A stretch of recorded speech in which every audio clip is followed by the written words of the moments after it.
Hello and welcome to Talk Ag to Me, the podcast dedicated to improving ag literacy around the globe. I'm your host, Brennan Black, and today, unfortunately, my co-host could not join me, but I am joined by a very special guest. With me, I have a good friend of mine, Hunter Seymore. Howdy. So Hunter here, I'll let him talk a little bit more about himself, but he's heavily involved in FFA and 4-H. He's part of the agriculture industry, and he's a friend of mine that I think has a lot to say about the agriculture industry and both of those organizations. So without further ado, Hunter, I think we're just going to jump straight into the interview here if you're ready. Yep, sure. All right. So first of all, why don't you go ahead and tell the audience a little bit about yourself and your affiliation with these organizations? Well, of course, you guys know my name is Hunter Seymore. 16, I attend LD Monte High School, and I am heavily involved with the FFA chapter there, as long as Elbow Creek 4-H. In FFA, I do citrus competition. I'm going to start doing cotton. I love doing the speaking competitions. Then with 4-H, and in FFA, I do hogs and rabbits.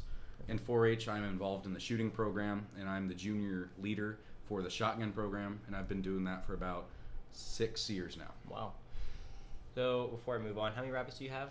I used to have 120. Oh my gosh. Yeah, used to have 120, but I'm back down to only having 2. Oh, jeez. So. All right. Well, that's definitely interesting. How long have you been involved in FFA, 4-H, and just agriculture in general? Well, my family's always, my dad works in the citrus industry, so I've known ag all my life, but I got into rabbits probably 8 years ago. I've been a 8-9 year 4-H member. Gotcha. And I started FFA when I became a freshman in high school. Got it. And just to clarify, LD Monte is in Visalia, California. I'm not sure if we mentioned that. I just like to clarify that because we have some listeners that aren't from around here. So okay. just to let them know.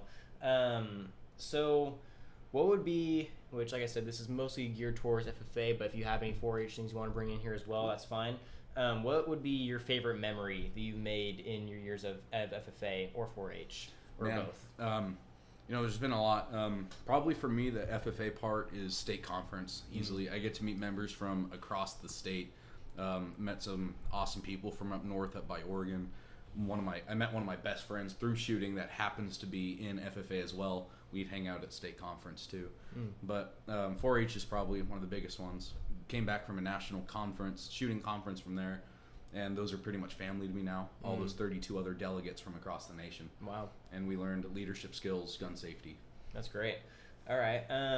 So with a lot of people that I've interacted with in the FFA organization, and I'm not sure if this might be applicable to 4-H as well, it's often there's something that motivates them to stay with the program and to get as involved as they are, because I mean, you obviously have the students that aren't going to stick with it, or if they do, they don't really do a whole lot. They're kind of just in it just to be in it. Yeah. What has motivated you to become as involved in FFA and 4-H as you are and to stick with it for all these years? Well, what's made me stick, honestly, is my dad's motivation. Teaches me the importance of agriculture, and being in FFA has taught me that. 4-H not necessarily has taught me the importance of it as much as FFA has. Right. FFA is a lot more agricultural based. I want to be an ag teacher. That's one of my aspiring goals in life. I want to teach. Yeah, I want to teach other. I want to teach other kids the importance of ag, what it means to everyone. Like, you couldn't have the clothes on your back right now if it wasn't for the agriculture industry. Right. And there's a lot more than just raising cattle and picking cotton. There's a lot more to it. Like I always say, it's more than cows and plows or feeds and seeds. Oh, that's a good one. All right. So you said that you have become more familiar with agriculture as a whole industry, with the importance of it Yes, through your father and through FFA and that kind of thing. So that being said, what would you say is the biggest issue facing agriculture today? Honestly, one of the biggest issues is people not knowing the importance. It's easy because people just don't know. Like, a story of mine, one of my friends, she went to a school, I think in somewhere on the coast, I think up north. It was Monterey Bay. She went to college up there, and some people asked, is your dad involved in ag? And she said yes, and they said how stupid of a job it was. And she was like, why? And they go, well, you can just buy your food from the store. You don't need farmers. And that was a legitimate thing. Yeah, people actually said that, and she was baffled by it. Oh, man. People just don't know.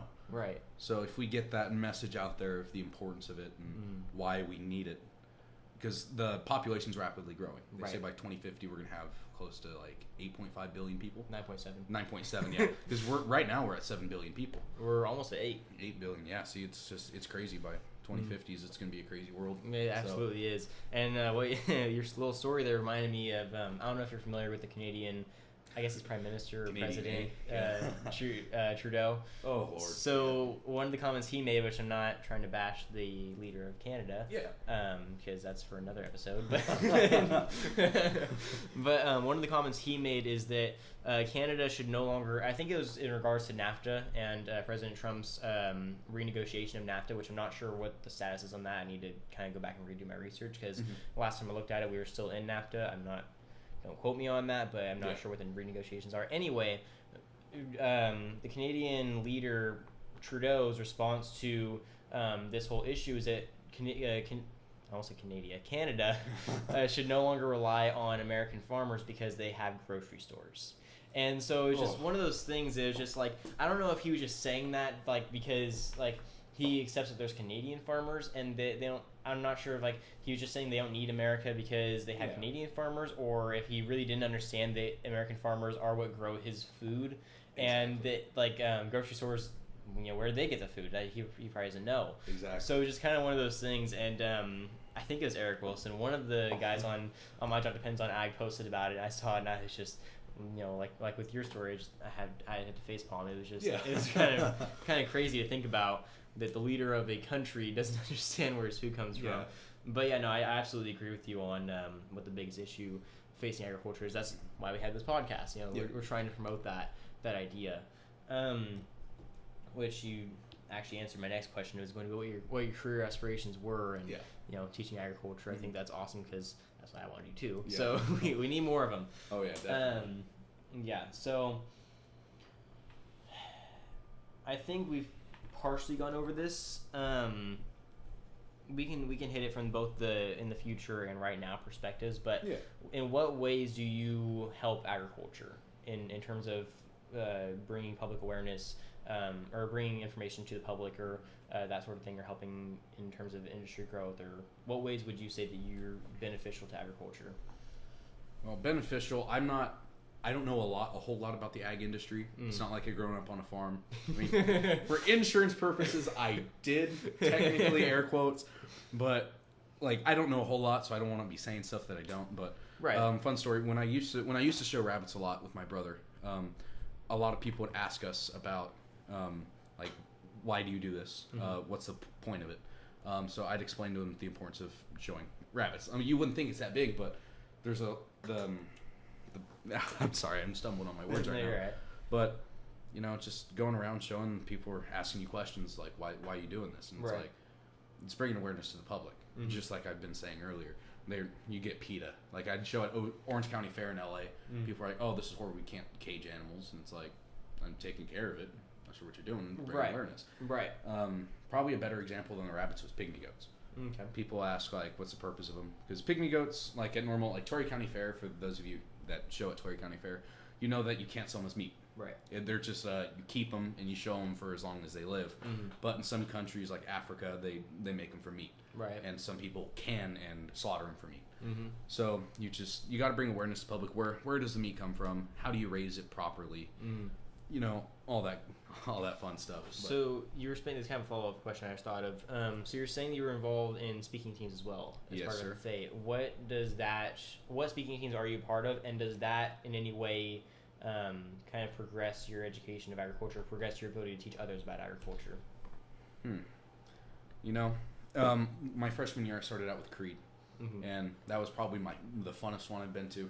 Memorizing those 5 paragraphs was always such a great time, I don't think our artillery kids would agree with you, but go ahead. Sorry, Coin. Well, I mean, not a lot of people would agree with me. I enjoy the challenge of speaking, but going over, I believe in the future of agriculture. Right. Just those lines alone, and going through the rest of the Creed has taught me the importance, how to spread it, why it's important to not only ourselves but America as a whole. It's better myself to speak to others. Like beforehand, before my freshman year of high school, I couldn't go to the Tulare County Fair and just talk to people about, oh, this is why the citrus industry is so great. I couldn't do that. Right. I'd just be like, it's an orange. Have fun eating it. Right. But now you can tell exactly what damage has been to that orange. You can tell because we did such a judgment together, so you should know. And going off the Creed, it's just people would always ask, like, I remember one of the questions, there'd be an old man on an elevator, and he'd see you in your blue jacket, and go, what's the importance of it? Mm-hmm. Like, why should I believe in the FFA? Why should I donate to the program? Right. Because what it used to mean was the future farmers of America. Right. And that's still, I believe that's what we are. But we're not exactly farmers. We're just ag. We're the ag kids in general. And you don't have to be like growing plants and crops. You can be in the like bioscience. You can be doing whatever. Right. It's agriculture is a huge system, and there's a lot you can do in it. Mm-hmm. And it's not only about spreading the word of agriculture; it's actually doing something. Right. If you want to change the world, you have to put actions into it. No, I definitely agree with that. So I just lost my train of thought. Sorry. Hey, you're good. No, I have to. Yeah, no. So when you were talking about the creed, I just want to go over this real quick. When you're talking about the creed in that first line, I believe in the future of agriculture, which, full disclosure, I didn't do creed. I tried out and I didn't make it. Oh, okay. Because we had tryouts for creed. So I was voluntold. Yeah, no, Creed is the only team we have tryouts for. Everything else, you just do it. Creed, we had tryouts for because Tulare takes Creed almost too seriously, in my opinion. But again, sorry, Kawine. It's just something that because I've sat in after doing extemporaneous and having friends that did Creed. I've sat into a bunch of Creed practices, and I've been asked to judge Creed, not like on like the actual like levels, but like for tryouts, I've been asked to judge Creed. So I had to listen to Creed quite a bit. And something that I've noticed with every single kid that succeeds in doing Creed is, in order to actually succeed with that speech, you have to believe it. Yes. You can't just go in there and just say, I believe in the future of agriculture and not believe it and expect to win. You have to fully, wholeheartedly believe in the words you were saying in order for it to mean anything. And if it doesn't mean anything, you can't really, formulate a proper vocalization of that speech. Exactly. No empty words. Right, exactly. So I think that it's kind of important that people understand that when you say that doing Creed was your favorite activity and doing Creed taught you a lot about agriculture and taught you a lot about the importance of speaking out, I think it's important that people realize that that's not just because you like talking. It's because those words mean something. Exactly. And that they all have something deeper than, even though I didn't do Creed, the FFA Creed still applies to me. And, and it still applies to all of people that are involved in agriculture in any way. Like you're saying, it may not necessarily the actual farmers, but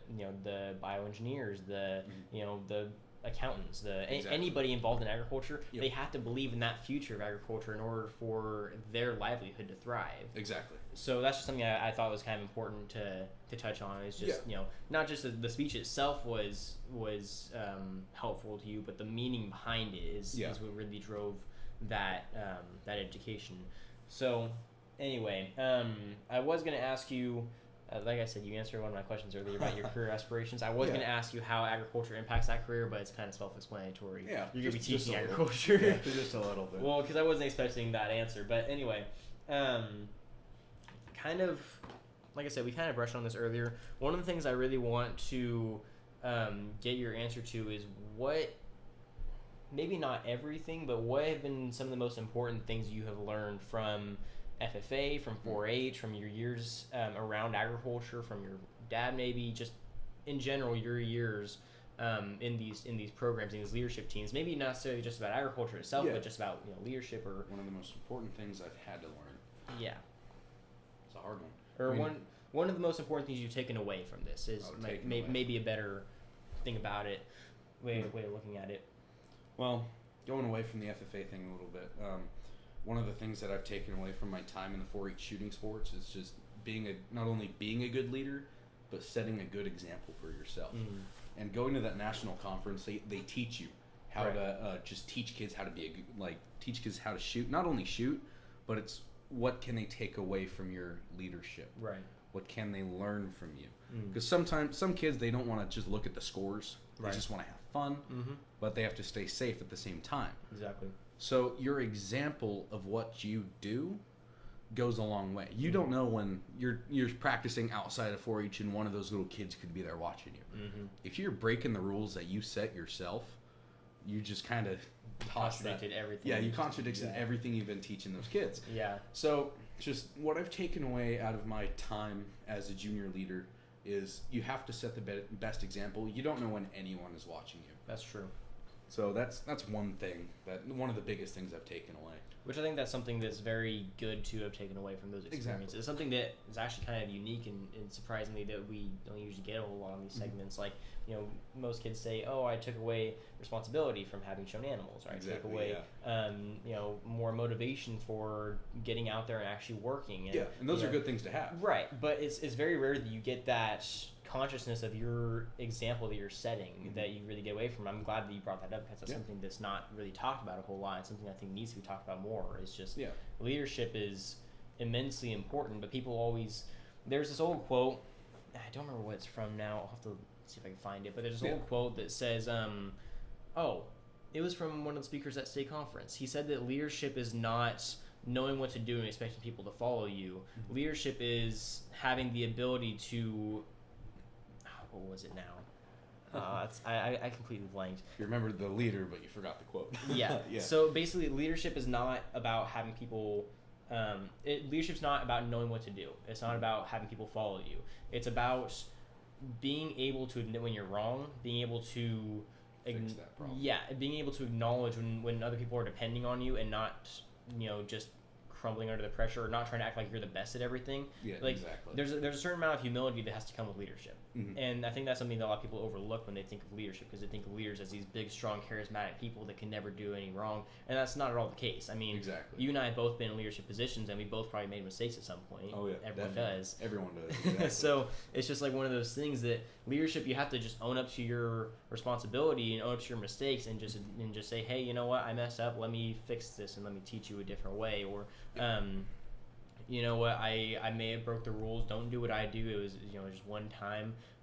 It's not going to happen again. Because, like, you always have, like, I mean, I've had teachers that they do things that are against their own rules, and I call them out on it, and they say, well, you're supposed to, you know, it's monkey see, monkey, or not monkey see, it's, what's the, do as I say, do not as I do. That's the word. Do as I say, not as I do. Exactly. So it's just like that's really hypocritical. I don't really like how that sounds, because, like, why shouldn't I do what you do? If you're, like, actions speak louder than words, so why should I follow your words and not your actions? Exactly. Your actions are the ones that are what I'm going to learn from the most. Yeah. And so it's just like one of those things, like I said, I'm glad that was touched on more than just, you know, kind of the cliche, oh, I learned dedication, or I learned motivation, or I learned, you know, that I like to talk, or, you know, learning to set an example is way more important, in my opinion, than learning to just get out of bed every morning and do your work. Exactly. Have you watched the Band of Brothers? I haven't. It's about World War II. Okay. It's about the 101st Airborne. Okay. And one of the guys that was in that platoon, his name was Winters. Okay. So he started out, you know, just going through the boot camp, just like everyone else, but his leader, he died on the D-Day landing because they're paratroopers. So as they made the jumps, their leader was killed. So he stepped in and took his place, and he wasn't the type of guy that would just bark orders and then just sit back. He was the kind of guy that said, "Follow me, trust me, we're gonna get this done." One of the big things that he did his first time leading was when he took charge of his team. They had to take out German flak guns. And instead of sitting back like people, they're scared for their lives and they don't want to lose their lives. So they'll sit back. Okay, you guys go do this. Right. What he did was he grabbed his rifle and he said, "We're going to take out those guns." And he charged right in with the rest of his men. Wow. So, and it's not only just being selfless and willing to sacrifice your life for the greater good, but it's just showing your men that I'm here with you and I'm not in the back just barking orders and leaving. Right, exactly. And that's what made him such a great leader among his men. Right. Because they looked up to him and said, "He's here with us. He's not in the back and we're waiting for his orders. We can count on him. Right. We can depend on him." Yeah, no, exactly. I don't remember what movie it is. I don't know if it's like Remember the Titans or it's some football movie. Oh, yeah. Remembering the Titans, yeah. Yeah, I think that's what it was. There's this part in it where there's like this football coach, or no, it's not the coach. It's the captain of the football team. His coach wants to take away his captain status because he doesn't understand his teammates, because he doesn't like one of his teammates or something like that. He doesn't know how to get along with them. And so it's one of the things that his coach tells him, and he says, a great leader understands every weakness and strength on his team and understands how to exploit them. Yeah. If you're going to be a good leader, you can't just expect everyone to follow what you're doing and know how to do it already. You have to understand their weaknesses, their strengths, and you have to be part of the team, not above the team. Exactly. A leader has to be able to put themselves on equal grounds of everybody else, and that was kind of like part of the point I was trying to make earlier. It's having trouble finding the words, but you don't want to seem like you're better than everyone else if you're going to be a leader. You want to seem like you're equal with everyone else. You just know what to do in a sticky situation. That's what a good leader can do. Exactly. They're no higher or no lower than anyone else. They understand everybody else, and they understand. Okay, well, maybe this one guy isn't as good at climbing as this other guy, but he's faster with his hands, so he can reload the gun faster. So we'll put him on the back line, having him reload. Well, this guy's going to be the one that's doing the heavy lifting. And, it's just a matter of understanding every single person's strengths and weaknesses. That way you can exploit their strengths to the point where they're going to be an advantage, and you don't let their weaknesses show to a point where it's going to hurt the entire team. Yep. Because if you're going to be a good leader, you have to be a unit. You can't just be you and then a bunch of individuals that you just tell what to do. You all have to work together. Exactly. And the leader has to be part of that, and that's something that I think is really important. Mm-hmm. So yeah, and that's one thing that's what was amazing about Sergeant or Major Winters. At that point at the end of the war, he was a major. His men counted on him. And there's in the military, there's usually like a chain of command. There's all the different ranks. Right. But there's usually that one soldier that everyone respects. He was that guy, but there was another guy. His name was Spears, Lieutenant Spears. This guy was ruthless. He actually said he actually called himself that. There are stories about him, what he did on the battlefield, and he wanted people to respect him. But he didn't do that just to scare him and say, I'm the biggest, baddest guy around here. Right. But he just got the job done. One of the stories is they were in one of the forests, not the Ardennes. I forgot Bastogne. Okay. They're in one of the forests of Bastogne, and they had to take a village, and the Germans occupied it, and he had to get from one point of the village to the other, get A team and D team to come together so they can finally take out all the Germans. Wow. But he had to run across the village that was crawling had a couple Panzers, bunch of Germans. He just sprinted straight across the field, and it was funny because in the movie it was explaining how the Germans didn't know what was happening at first because they couldn't believe it. Right. The American was just running past all of them. And they were shooting at him. He didn't get hit. Wow. And he jumped over the wall. And what one of the soldiers said, the greatest thing about him was he actually came back. And he jumped back over the wall after he talked to the D team. And he ran all the way back. That's insane. And that's what makes a good leader. You can, like I said, you can depend on him. Right, absolutely. Everyone can trust him. Absolutely. To get the job done. That's crazy. Huh. All right, well, I'd recommend that show. Yeah, no, I'll have to watch it. What did you say it was called? Band of Brothers. Band of Brothers. I'll have to watch it. Yep, it's on Netflix or Amazon Prime. Okay, yeah, I have Amazon Prime. So, there's one last question I have for you. Oh boy! And it's a question I want to start asking every person I interview, which I don't think I ever asked Luke. Obviously, you go over what's the most important issue facing agriculture and all the basic stuff. Yep. But there's one question that I want to start asking everybody because everyone I'm going to be interviewing is going to be an FFA member or a former FFA member of some kind, or 4-H or whatever, but everyone's familiar with FFA. So the question that I have, which is kind of ironic, you actually brought it up earlier, and I thought of this list before this interview, so it wasn't like it was scripted or anything, but my question is, what does the blue FFA jacket mean to you? Oh man, that's a lot. I mean, there's a lot of different meanings. People have different interpretations of what the jacket means to them. I don't think the jacket has one meaning. Anyone can interpret it any way that they wish. Right. And national blue, corn gold. Right. The blue jacket. Honestly, it's the future. There's a JFK quote that I'd like to look at. I can't remember it off the top of my head, and I don't want to feel like slaughtering it. But I'll look for it here in a second. But it's the future. We're future farmers. Right. And now that we're not only farmers, we're anything in ag. Right. That's what the jacket means to me. We're representing the now. So that we can make the future better. We're doing more with less. We're working against the people who are against agriculture and are against us. Right. So that's what it means to me, honestly. And I'm gonna look for that quote right now. It's a pretty nice quote. I'll give you a minute. The future, the present, the progression of not only an industry, an organization, but a nation. That's very interesting. I mean, you're absolutely right, because if you think about it, we had our name changed in 1989. I can't remember.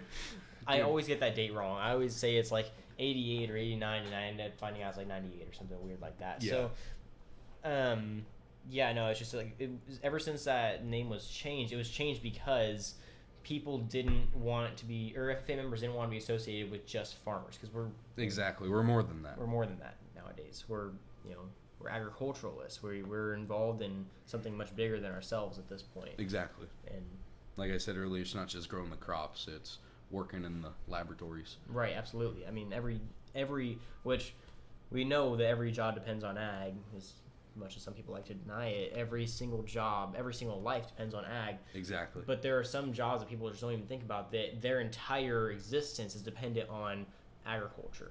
Exactly. And they don't even think about it that way, but that's absolutely true. I mean, I found out not too long ago, which I don't know if I ever brought this up on an episode or not, but I found this old picture that I took from fair like 2 years ago. Mm-hmm. There was like this poster, and it had all the byproducts that are produced off of cattle. Exactly. One of the things that I saw that I was really interested by was they use keratin found in cattle hooves to make the fluid that you use from a fire hose, or really? Not fire hose, fire extinguisher. So like, yeah, all the stuff that the firemen use. So firemen jobs depend on agriculture as well, without even knowing about it. Like, I didn't even know that stuff was in there. But I mean, there's a lot of crazy applications for things. Like, you can't even take medicine. You can't eat hardly anything. You can't drive a car with leather seats. You can't do anything without something depending on agriculture. Exactly. And so it's just one of those things. I think you're absolutely right in saying that the Jackie represents not only the future, but just more than what it appears to be. Yeah. Did you find your quote? I don't think it really goes with the topic now, looking at it. No, that's right. It was different. Changes the law of life, and those who look only to the past or present are certain to miss the future. I mean, that's absolutely true. Yeah. I mean, if you think about it, if people, even FFA members, if they continue to think about us as just farmers, and they refuse to look at the vast majority of people who aren't farmers that are in FFA now, then they're the ones that are missing the big picture there. And then there's people who are obviously, they ignore that we have a history founded upon agriculture, and they, even by ignoring that, they're missing the future. There's a lot to be taken away from that quote. Yeah. Did you get that from impromptu? No. Did you do impromptu? I thought you did. Yeah, I did. Okay. Actually, my quote from impromptu was Abe Lincoln. It was I think it was on my Instagram, but I already forgot it. See, I don't know, it was something about whoever you want to be. Oh, okay. But I remember you were at state conference. We were delegates last year. Right. At was it the 89th annual? I believe so. 89th annual California State Conference. Well, when our now state president Matthew Rosa, when he was answering the questions, I remember saying, like, how can we like strengthen the whole state? And he said we can bring our greatest strength is our diversity. That's true. That's what he said, because there can be us like that.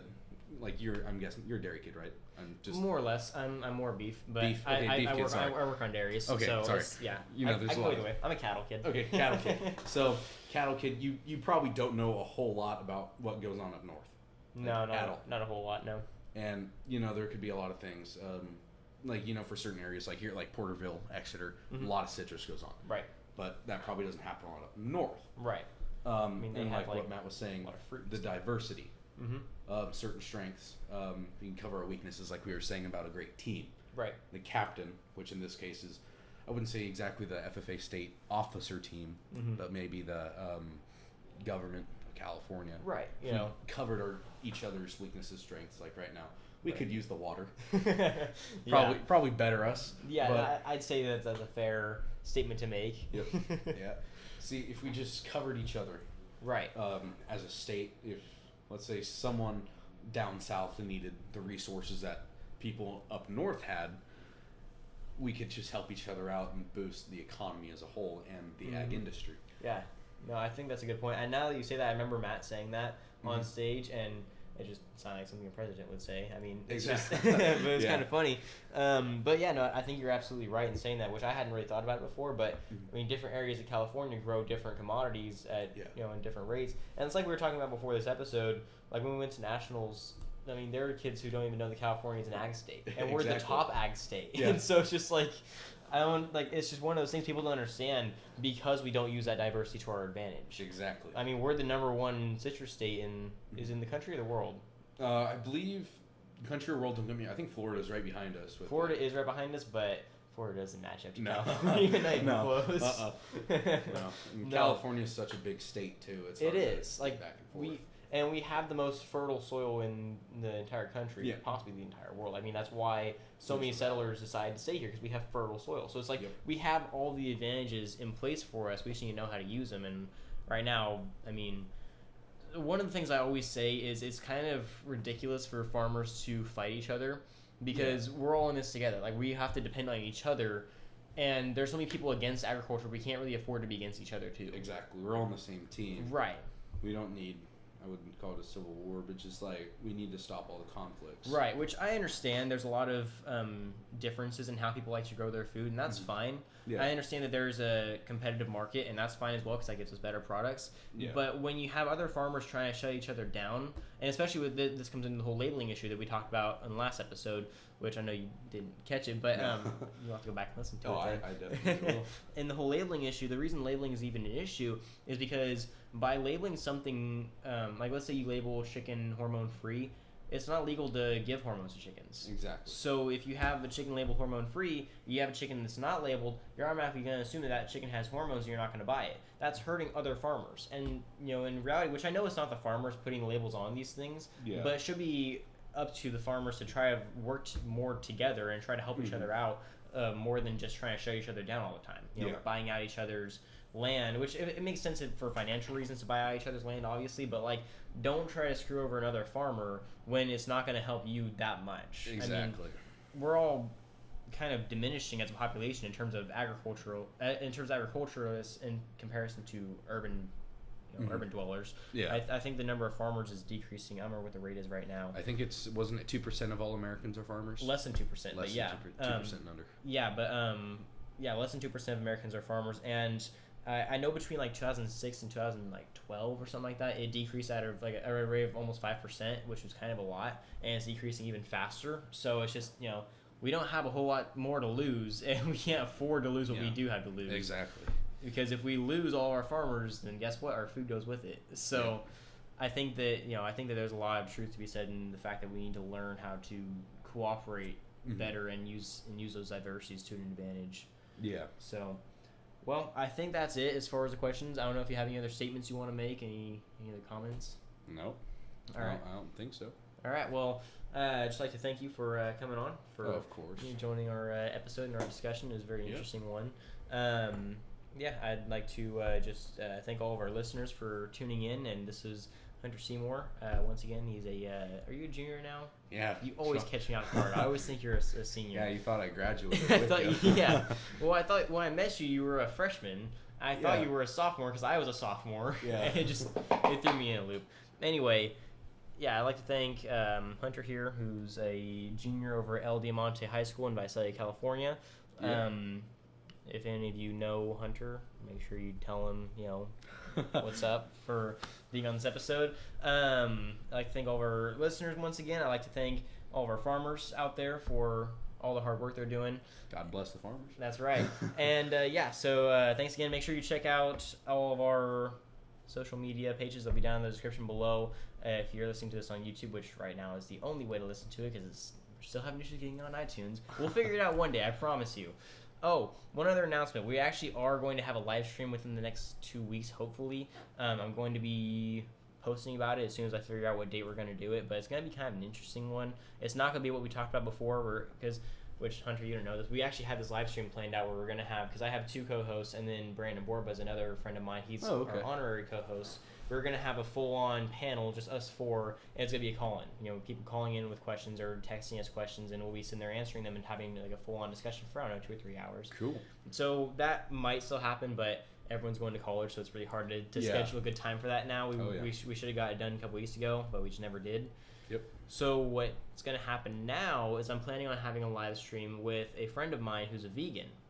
Nice. We're going to have about, maybe a 2-hour discussion. Same kind of thing. People are going to be able to call in with questions or text us with questions. Mm-hmm. And we're just going to have a general discussion about veganism, about animal rights possibly, which I know the guy's not a huge animal rights activist. He's more a vegan for environmental reasons. Yeah. But we want to have this discussion because I want to bring in more people that don't necessarily agree with agriculture, so we can get the other side. You need the opposite standpoint. Right. I mean, you need to hear both sides of the argument to fully understand the problem. Yeah. No, I was listening to this guy. His name's Brandon Tatum. I don't know if you're familiar. He's a black guy, and he's on YouTube and Facebook, and he live streams all the time. Okay. And he's not super involved in politics. He used to be like a hardcore Democrat, and he recently switched to Republican because he's tired of what the Democrats are doing. But one of the points that he made was he was mad about how his son went to a private school, and how his son, they didn't have an American flag in the classroom, but they had a flag for LGBTQ whatever association appreciation. They had their rainbow flag in there, so that kind of got him ticked off. And so he went on this big rant about how he doesn't care if they teach him evolution as long as they teach him the opposing theory as well of religious creation. And exactly. So I don't have a problem with people teaching one side or the other as long as you understand both sides. And that's what I wanted to hear. I want to bring in, vegans and animal rights activists and anti-GMO people and organic people and the people who are more opposed to. That's why I brought in Carlton Jones, the former mayor of Tulare, because he was very opposed to what we stood for in terms of pesticide use and in terms of genetic modification and a lot of that stuff. So I wanted to have that discussion with him and figure out what he thought. So exactly, that'll be coming out in the next couple weeks. We'll have our vegan friend on here to talk about all of the things regarding environmental, dietary, awesome. Ethical, and whatever reasons people become vegan. He'll be obviously defending the vegan side. I'll be defending the agricultural side. Defend as well. And so we'll see how that goes. And it's not going to be like this full-on debate. It's more just kind of like a general open discussion. Yeah. So anyone that wants to join in can join in. It'll kind of just be a pretty chilled out afternoon. But I'll get more information on when that's going to be coming out, hopefully within the next 2 weeks, and we'll work on it from there. So awesome. Once again, I'd like to thank everyone for tuning in, and don't forget, if you ate today, thank a farmer.